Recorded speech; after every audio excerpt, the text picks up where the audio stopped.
अस्सलाम वालेकुम students. Previous lecture में 7.4 का लास्ट क्वेश्चन रह गया था, पहले उसको देख लेते हैं, उसके बाद हम नेक्स्ट टॉपिक स्टार्ट करेंगे। क्वेश्चन नंबर 10 है 7.4 का। Prove that NCR plus NCR minus 1 is equals to N plus 1 CR। ठीक है, हम लेफ्ट हैंड साइड लेंगे, उसको सॉल्व करेंगे तो राइट हैंड साइड आ जाएगी। अच्छा, लेफ्ट हैंड साइड हमने ले ली NCR प्लस NCR माइनस 1। दोनों के ऊपर फार्मूलाज अप्लाई कर देंगे, ओपन करेंगे फार्मूला को। कॉम्बिनेशन का फार्मूला क्या होता है? n factorial n minus r factorial और r फैक्टोरियल प्लस इसका क्या हो जाएगा? n factorial n minus this one. तो जब हम n माइनस r माइनस 1 करेंगे तो बाहर वाले माइनस की वजह से ये प्लस हो जाएगा, इस वजह से हमारे पास आ जाएगा n minus r plus 1 factorial and r minus 1 factorial. ठीक है, अच्छा जी। अब हम क्या कर सकते हैं? अगर हम इन सबको देखें तो हमें इनमें से कॉमन चीज़ें जो हैं वो बाहर निकालनी हैं। इनमें से जो जो कॉमन आ रहा है वो कॉमन लेना है। तो कॉमन लेने से पहले हमें एक काम करना पड़ेगा कि हम ये देख लेते हैं कि इनमें से किन फैक्टोरियल्स को एक एक या दो दो स्टेप्स ओपन करने से हमें एक जैसी चीज़ें मिल सकती हैं। हम उनको ओपन कर लेंगे एक एक स्टेप और उसके बाद हम कॉमन लेंगे। जैसा कि हमें अगर आर फैक्टोरियल को ओपन करें तो एक स्टेप ओपन करेंगे तो r, then r minus 1 factorial और ये आर माइनस 1 फैक्टोरियल है। इसी तरह से अगर हम इसको ओपन करेंगे तो हमारे पास n माइनस आर प्लस 1, और जब इससे अगला स्टेप माइनस 1 लेना होता है तो एक कम हो जाएगा, n माइनस आर रह जाएगा और ये n माइनस आर फैक्टोरियल है। इस तरह मिलती जुलती चीज़ें हमारे पास काफ़ी ज़्यादा आ जाएंगी जिनको हम कॉमन ले लेंगे। सो हम क्या करने जा रहे हैं?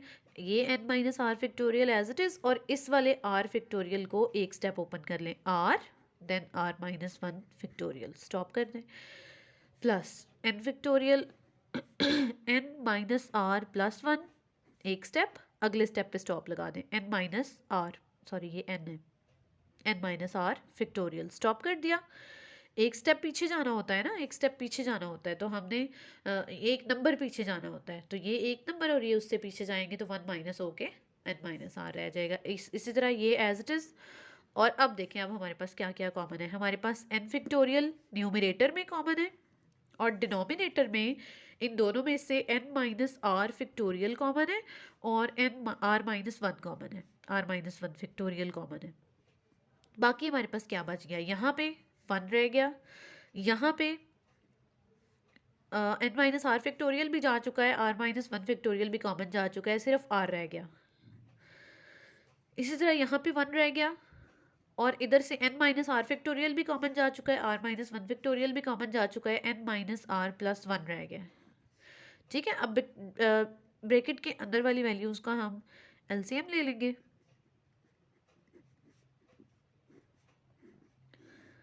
Are n minus r plus 1, तो ये हमारे पास आर आर से cancel, n minus r plus 1 और ये इससे कैंसिल प्लस आर, तो आर और आर कैंसिल हो गए, एक पॉजिटिव था एक नेगेटिव था।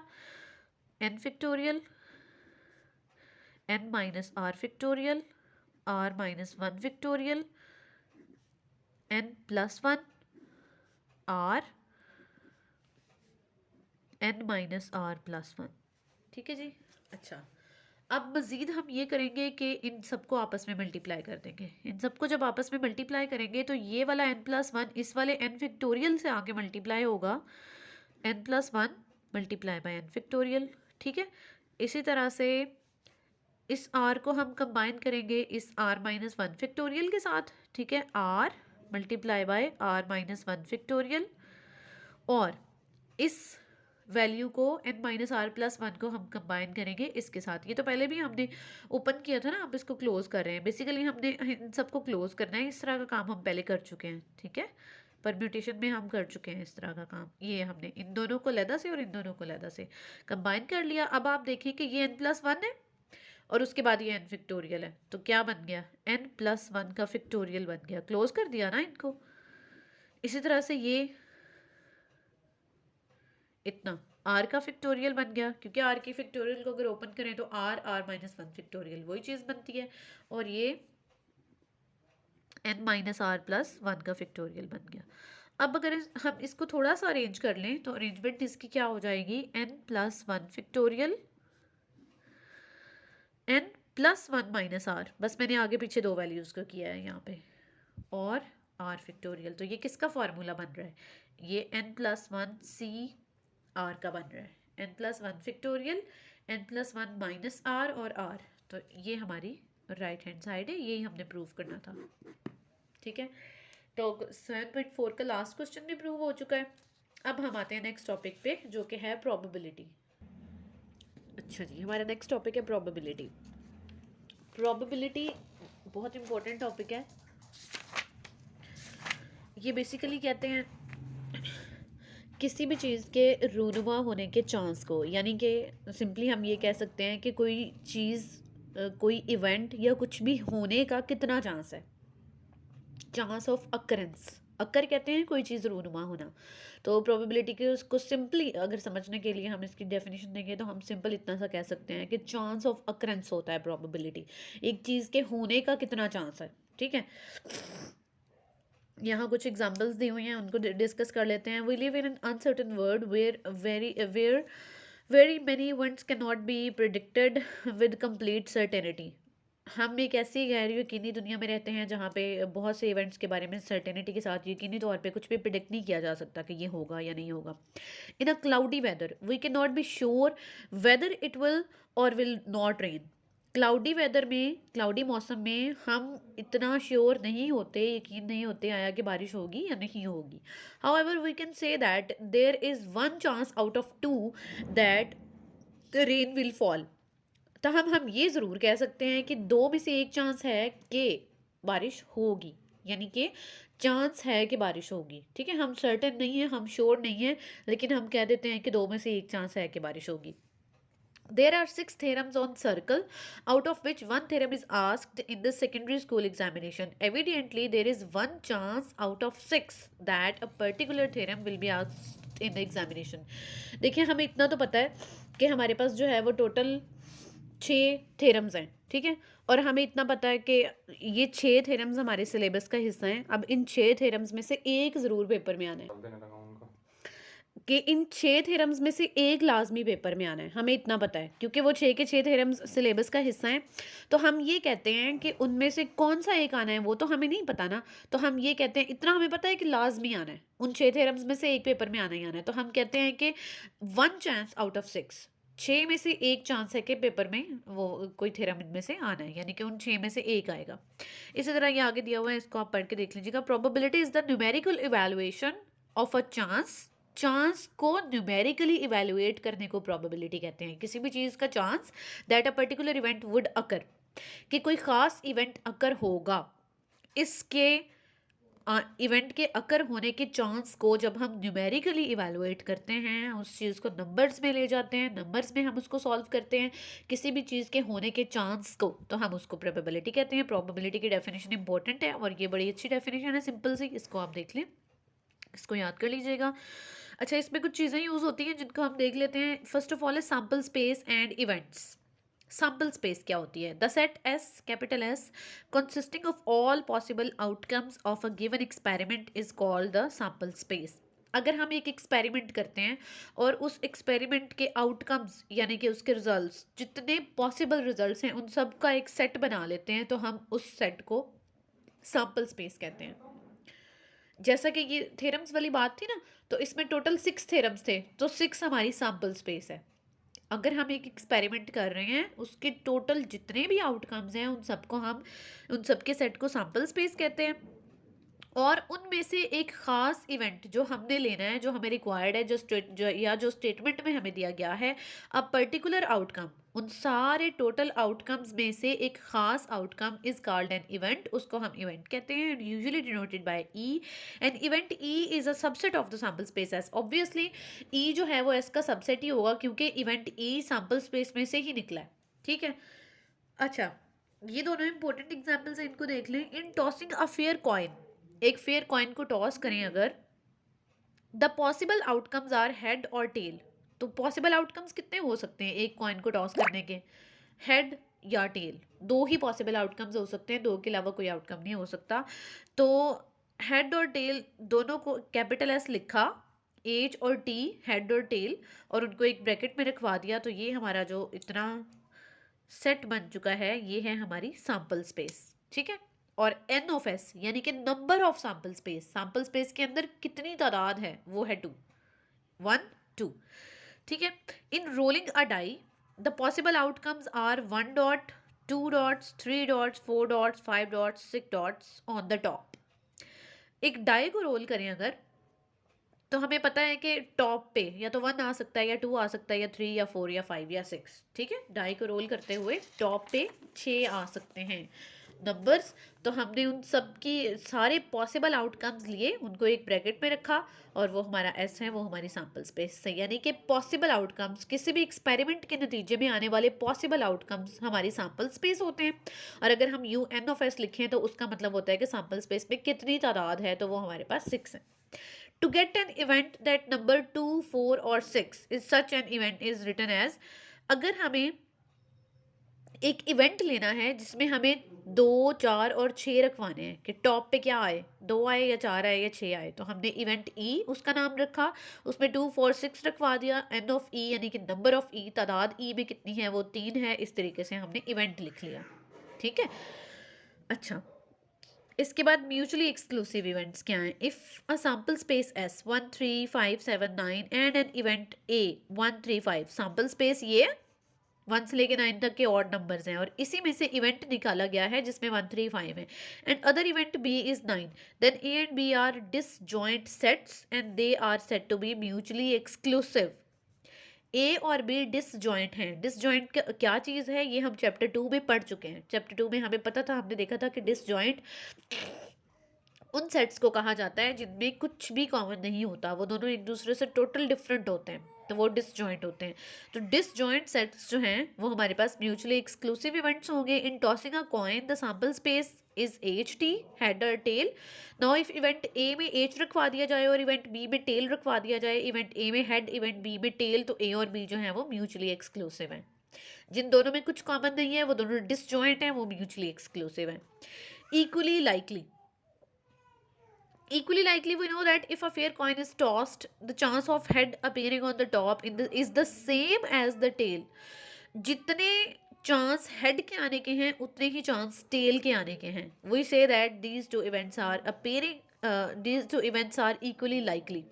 जिन इवेंट्स के अकर होने के चांसेस एक जैसे होते हैं, बिल्कुल सेम होते हैं, उनको हम इक्वली लाइकली इवेंट्स कहते हैं। Similarly if a die which is a perfect unloaded cube is rolled, then the face containing 2 dots is as likely to be on the top as the face containing 5 dots. जब हम एक die को roll करें जो कि एक cubic form में होता है, लूडो का दाना जो होता है एक क्यूब होता है ना वो, तो अगर उसको हम रोल करें तो जितने चांस 2 आने के हैं उतने ही चांस 5 आने के हैं। यानी कि 6 में से एक चांस है कि 2 आ सकता है, और 6 में से ही एक चांस है कि 5 आ सकता है। The same will be the case with any other pair of faces. In general, if two events A and B occur in an experiment, then A and B are said to be equally likely events if each one of them has equal number of chances of occurrence. अगर उनके number of chances of occurrence, उनके रूनुमा होने के या उनके होने के chance same हैं, तो वो इक्वली लाइकली हैं। ठीक है, अच्छा नेक्स्ट ये देख लें, प्रोबेबिलिटी ऑफ एन इवेंट। किसी इवेंट के आने की प्रोबेबिलिटी क्या होती है? एन डिवाइडेड बाय एम, जबकि एन और एम क्या चीज़ है? एन हमारे पास है नंबर ऑफ इवेंट, तादाद इवेंट्स के, इवेंट के अंदर कितनी तादाद है, और number of sample space, sample space के अंदर कितनी तादाद है। Number of ways in which event occurs, number of the elements of the sample space, यानी कि फेवरेबल और टोटल, ऊपर फेवरेबल नीचे टोटल। ठीक है, प्रोबेबिलिटी हमेशा 0 से 1 के दरमियान रहती है, ये बात आपने याद रखनी है। 1 से बड़ा आंसर कभी भी नहीं आ सकता प्रोबेबिलिटी का, क्योंकि टोटल चांस किसी भी चीज़ के होने का 1 होता है, उससे छोटा ही हो सकता है, उससे बड़ा नहीं हो सकता। या 0 होगा किसी चीज़ के होने का चांस, या 1 से छोटा होगा। ठीक है, if probability of E is 0, event can not occur and E is called an impossible event. If probability of E is 1, event E क्या चीज़ है? जो भी हमारा स्टेटमेंट में एक्सपेरिमेंट होगा वो इवेंट ई होगा। Is sure to occur and E is called a certain event. ठीक है, अच्छा एग्जाम्पल आपकी दोनों इंक्लूडेड हैं, ये आपने खुद कर लेनी है। इसके बाद है एक्सरसाइज 7.5 में आपका क्वेश्चन नंबर 3 शामिल है। 3 के दोनों पार्ट्स, 5 के दोनों पार्ट्स और 10 के दोनों पार्ट्स, बस आपके ये 3 क्वेश्चन शामिल हैं। इन 3 क्वेश्चन को हम जल्दी से देख लेते हैं। Question number 3, experiment. एक्सपेरिमेंट क्या है? There are 5 green and 3 red balls in a box. एक बॉक्स के अंदर 5 ग्रीन बॉल्स हैं और 3 रेड बॉल्स हैं। 1 बॉल इज टेकन आउट, एक बॉल निकालना है। इवेंट्स हैपनिंग, पहला इवेंट ये हैपन हुआ है कि बाल इज ग्रीन, बाल ग्रीन आ गया है। एक बाल निकालना था, बाल ग्रीन आ गया है। ठीक है, अच्छा जी, बाल के ग्रीन होने के चांसेस कितने हो सकते हैं, ये हमारा क्वेश्चन है। Question number 3,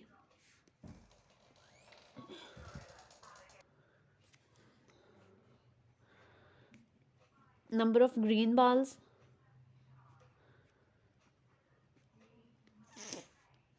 5, number of red balls, 3, total balls 8।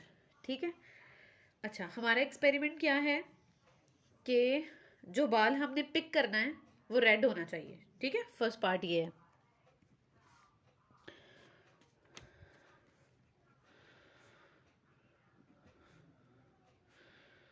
ये हमारा फर्स्ट पार्ट है, द बाल इज रेड, एक बाल उठाना है। ठीक है, एक बाल पिक करना है। तो एक बाल पिक करना है अगर, तो प्रोबेबिलिटी का हमने फॉर्मूला क्या देखा था, number of favourable outcomes divided by number of total outcomes. तो हम कहते हैं let G be the event that the ball taken is red. हम कहते हैं कि एक बाल उठाया और वो बाल रेड निकल आया, इस इवेंट को हम जी का नाम दे देते हैं। ठीक है, हम कहते हैं कि जी हमारा इवेंट है जो इस बात को रिप्रेजेंट कर रहा है कि जो टेकन बाल है, जो पिक किया हुआ बाल है, वो रेड है। तो हम कहेंगे कि प्रोबेबिलिटी ऑफ जी फिर क्या होगी, P of G means probability of G. तो प्रोबेबिलिटी ऑफ जी में हमारे पास आ जाएगा एन ऑफ जी, जो इवेंट हम ले रहे होते हैं उसकी तादाद, divided by total sample space. ठीक है, एन ऑफ एस। तो एन ऑफ एस हमारा ये था, टोटल बॉल्स जो है 8, ये हमारा एन ऑफ एस था। ठीक है, तो n of G, number of green balls कितने हैं, सॉरी 5 है, नहीं हम रेड ले रहे हैं ना। हाँ, वेरी सॉरी, हमारा first part ball is green, second red था, तो पहले हम ग्रीन की बात कर रहे हैं। ग्रीन, बॉल इज ग्रीन यहाँ पे मैंने लिखना था। ओके, तो G be the event that the ball taken is green, green. So n of G divided by n of S. और ग्रीन बॉल्स कितने हैं हमारे पास, 5, टोटल बॉल्स कितने हैं हमारे पास, 8। तो बस यही हमारा आंसर है। और सेकंड पार्ट था द बॉल इज रेड, पहले मैं दो चीज़ों को मिक्स ही कर गई हूँ बिल्कुल ही। अच्छा, अब हम कहेंगे let R be the event, let R be the event that the ball taken is red। तो फॉर्मूला क्या हो जाएगा then, probability of R, what will be the probability of R, n of R divided by n of S। number of red balls that is 3, number of total balls that is 8। तो यही हमारा answer है। Question number 3 के दोनों parts हो गए। अब हम क्वेश्चन नंबर 5 देखेंगे। क्वेश्चन नंबर 5 है हमारे पास, experiment. A die is rolled, एक डाई को रोल किया गया है। The top shows events happening. First part है कि टॉप पे 3 या 4 डॉट्स आए हैं। ठीक है, या 3 या 4। ओके, तो क्वेश्चन नंबर 5, अब हम सैम्पल स्पेस पहले बनाएंगे अपनी। सबसे पहले सैम्पल स्पेस लिखेंगे। सैम्पल स्पेस को हम हमेशा कैपिटल एस का नाम देते हैं। उसमें कितनी पॉसिबिलिटीज़ हैं, डाई की टॉप पे 1 भी आ सकता है, 2 भी आ सकता है। जितनी टोटल पॉसिबिलिटीज़ होती हैं वो सारी सैम्पल स्पेस में लिखनी होती हैं हमेशा। डाई के टॉप पे 3 डॉट्स भी आ सकते हैं, 4 डॉट्स भी आ सकते हैं, 5 डॉट्स भी आ सकते हैं, 6 डॉट्स भी आ सकते हैं, एंड स्टॉप लगा दें आप। 6 से ज़्यादा तो नहीं ना डाई पे होते। अच्छा, ये हमारी सैम्पल स्पेस बन गई। नंबर ऑफ एस कितना है? 6, 1 2 3 4 5 6। ठीक है, हमारे पास सैम्पल स्पेस के अंदर 6 इवेंट्स मौजूद हैं।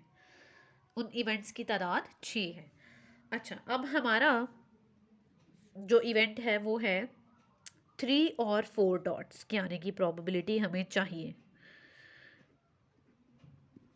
ठीक है, हम कहते हैं let A be the event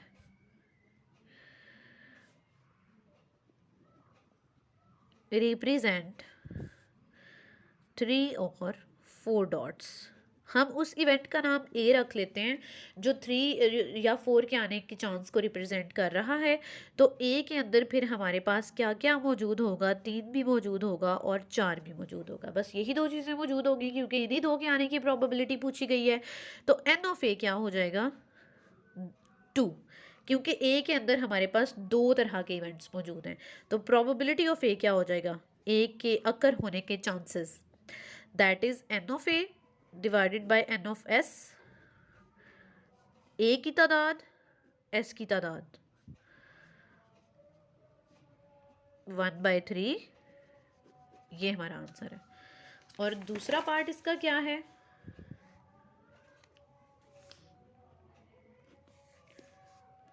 dots less than 5।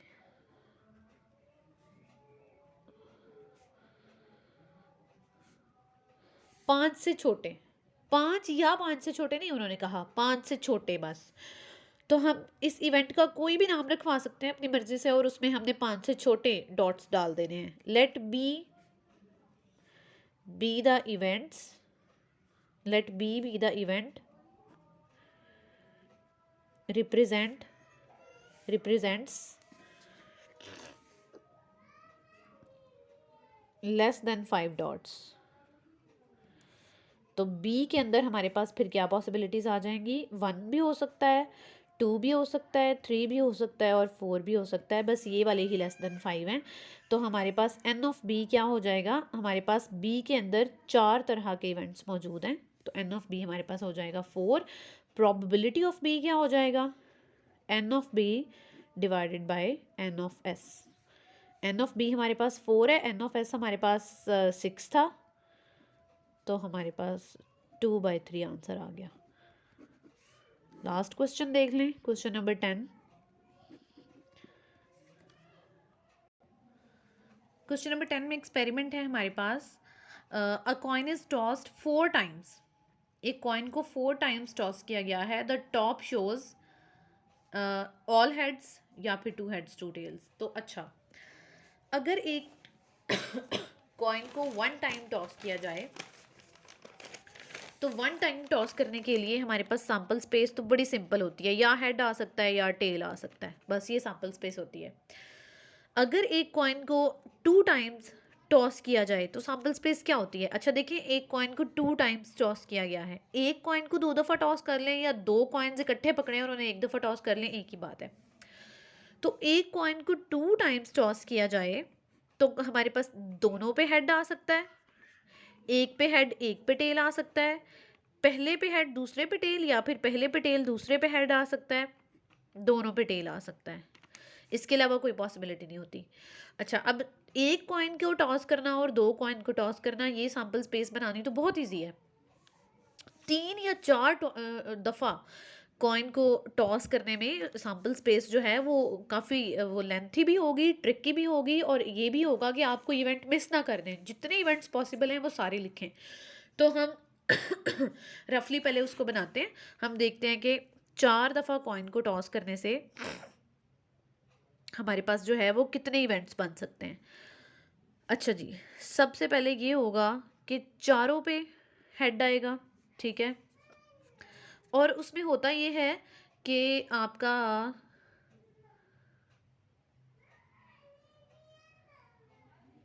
To की पावर में हम वो नंबर लिखते हैं जितनी दफ़ा कॉइन को टॉस किया जाए। अगर ये पता चलाना हो कि कितने इवेंट्स टोटल बनेंगे, देखिए अगर हमने एक दफ़ा कॉइन को टॉस करना है तो हम टू की पावर में वन लिखेंगे, आंसर आएगा टू। इसका मतलब है कि हमारी सैम्पल स्पेस में टू वैल्यूज़ होनी चाहिए।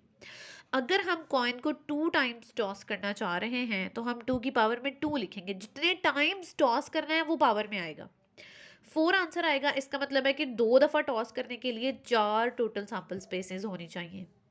अगर हम कॉइन को तीन दफ़ा टॉस करना चाह रहे हैं तो हम टू की पावर में थ्री लिखेंगे। आठ पॉसिबल आउटकम्स हमारे पास मौजूद होने चाहिए। हम तादाद, इसलिए मैं आपको तादाद फाइंड करना बता रही हूँ ताकि आपसे कोई इवेंट मिस ना हो जाए। जब आप सारे इवेंट लिख लें सैम्पल स्पेस में तो आप उनको काउंट करके देख लें कि क्या इस फॉर्मूला के अकॉर्डिंग मैंने सही लिए हैं, कोई मिस तो नहीं हो गया। अब हमारे इस क्वेश्चन में चार दफ़ा हमने टॉस करना है कॉइन, तो टू की पावर में फोर लिखेंगे, आंसर 16 आएगा। तो इसका मतलब है कि हमने 16 टोटल आउटकम्स बनाने हैं। 16 टोटल आउटकम्स हमारे होने चाहिए। तो ठीक है, हेड हेड हेड हेड, चारों दफ़ा हेड आ गया, तीन दफ़ा हेड और आखिरी दफ़ा टेल आ गया, दो दफ़ा हेड और दो दफ़ा टेल आ गया, दूसरे नंबर पे टेल और बाकी नंबर्स पे हेड आ गया, पहले नंबर पे टेल और बाकी नंबर्स पे हेड आ गया। ठीक है, इसके बाद हम ले लेते हैं पहली दो टेल्स और बाकी दो हेड्स आ गए। इसके बाद हम ले लेते हैं पहली तीन टेल्स और लास्ट हेड आ गया, पहली एक टेल और बाकी तीनों हेड आ गए। नहीं, ये हो चुका है, ये देखें, पहली एक टेल बाकी तीनों हेड, ये हो चुका है, इसको नहीं हम ले सकते। ठीक है, हम ले सकते हैं कि सिर्फ तीसरे नंबर पे टेल और बाकी सब हेड। क्या ये हमने लिया है? नहीं, सिर्फ तीसरे नंबर पे टेल, बाकी सब हेड, और सिर्फ तीसरे नंबर पे हेड बाकी सब टेल्स, ये भी नहीं अभी हमने लिया।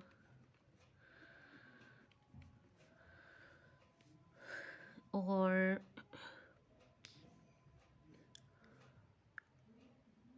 दूसरे नंबर पे टेल बाकी सब हेड, दूसरे नंबर पे हेड बाकी सब टेल्स, और फोर्थ नंबर पे फर्स्ट और फोर्थ पे tail, tail head, tail head, first और फोर पे हेड बाकी दो पे टेल, और इसी तरह फर्स्ट और फोर पे हेड टेल बाकी दो पे head, head tail head tell. कितने हो गए? 1 2 3 4 5 6 7 8 9 10 11 12, चार अभी भी रहते हैं। तो ये हम कर सकते हैं।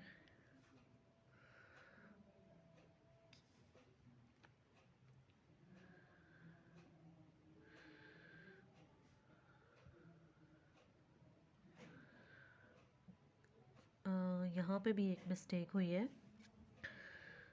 पहली तीन टेल्स और लास्ट हेड, ये यहाँ पे हमें पहली दो टेल्स फिर तीसरे नंबर पे हेड रख के और बाद में एक टेल रखवानी थी, ये एक टेल एक्स्ट्रा ही आ गई है, चार होने चाहिए ना total.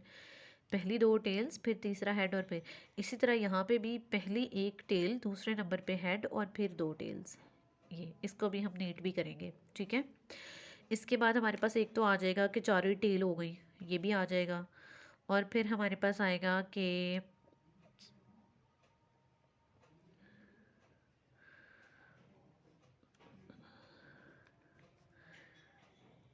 Tell tail head tail, ये हो चुका है। टेल टेल टेल हेड, ये भी हो चुका है। टेल टेल हेड टेल, ये भी हो चुका है।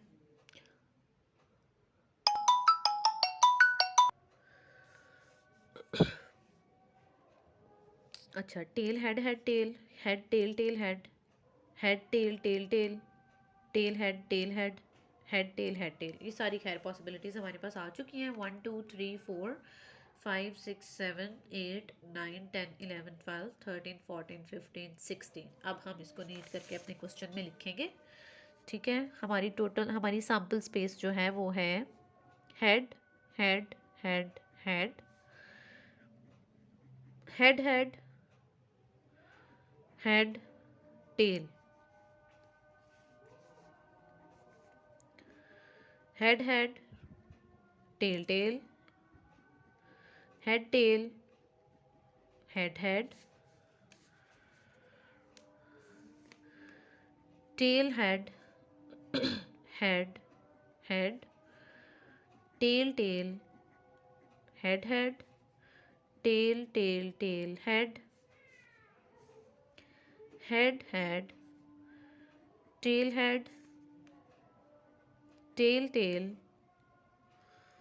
Head tail, tail head, tail tail, tail head, tail head,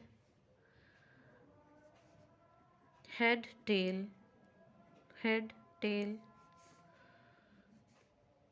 tail head head, tail, head tail tail head,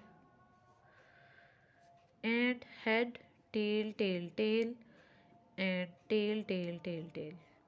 ये हमारी सैम्पल स्पेस है और तादाद हमें पहले से पता है कि इसकी 16 है। अब हमने क्या फाइंड करना है। पहला इवेंट है कि सारे हेड होने चाहिए। सैम्पल स्पेस में कितने इवेंट्स ऐसे हैं जिनमें चारों के चारों हेड हैं, और दूसरा है 2 हेड्स और 2 टेल्स होने चाहिए। ठीक है, ऑल हेड्स। तो पूरी की पूरी सैम्पल स्पेस में सिर्फ एक इवेंट ऐसा है जिसमें चारों पे हेड आया हुआ था। तो हम कहेंगे लेट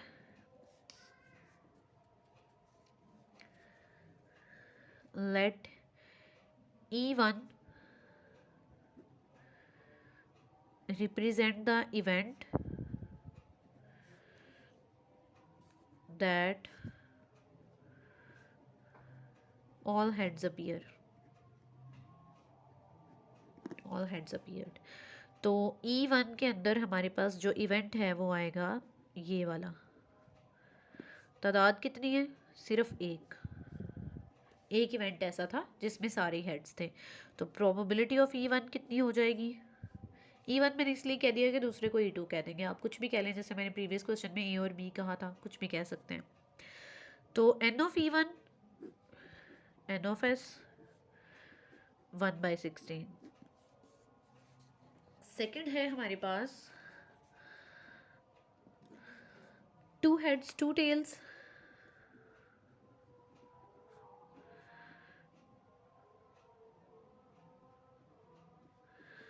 अच्छा, let E2 represents the event that E2 एक ही है ना, इसलिए represents the event that 2 heads and 2 tails appear।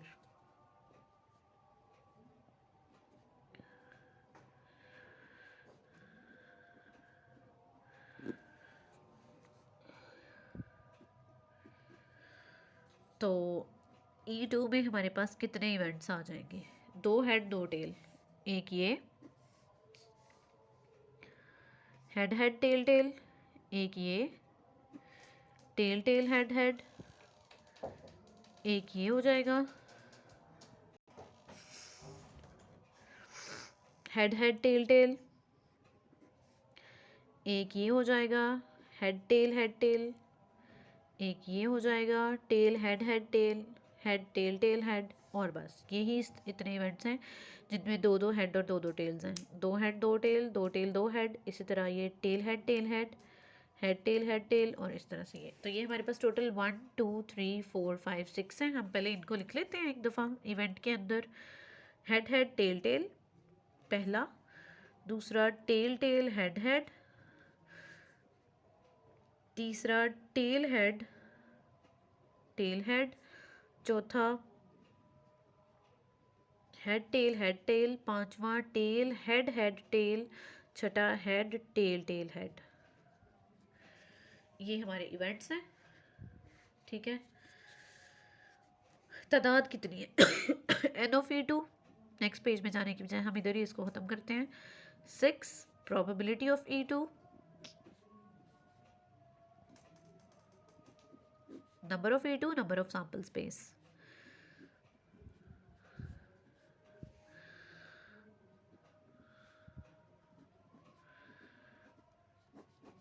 तो ये था आपका प्रोबेबिलिटी से रिलेटेड सारा टॉपिक। प्रोबेबिलिटी से रिलेटेड आपकी एक्सरसाइज 7.5 और 7.6 जो है वो स्मार्ट सिलेबस में इंक्लूडेड ही नहीं है। 7.7 और 7.8 जो है वो उनको देखेंगे नेक्स्ट टाइम।